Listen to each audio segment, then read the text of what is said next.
topping sports news, the BAISS Basketball Championship Series got underway yesterday at the Kendall Geologics Gymnasium.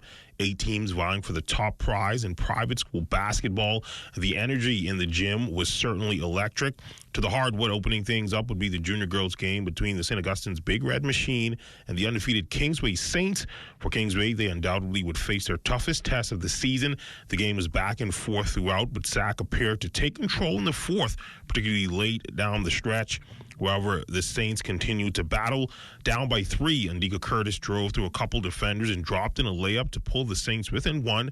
After a defensive stop, Curtis once again drove to the basket and hit another shot to give the Saints a 34-33 lead. This would turn out to be the final score of the game. She would finish with a game-high 20 points, and the Saints would take a 1-zip series lead. Yet again, we started out slow. I don't know if it's the gym, I don't know if it's the crowd, but we seem to be starting out slow. It was a tough game, but I'm glad it's our first test of the year we pulled through, so that was a plus. Action tough test. Just tell me a bit about the resolve of your team to, not falter. To still come out with the victory.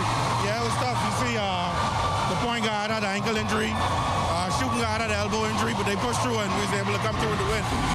In the junior boys game, it would be the Dirty Birds, the Jordan Prince William Falcons, on a quest for their 4th straight BAISS junior boys crown, taking on a very game St. Augustine's college squad who would be out to dethrone the defending champs.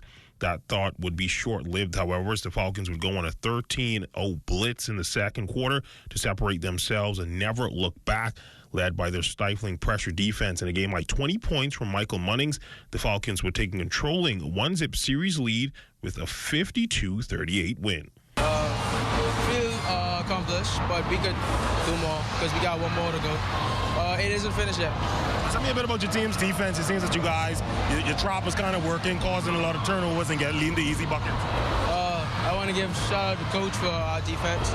It's a really light defense, but people in the box ain't getting back like where they're supposed to be, and I think we could work on that more better. Over to the senior girls, where Sac again would be competing, this time against the St. John's Green Giants.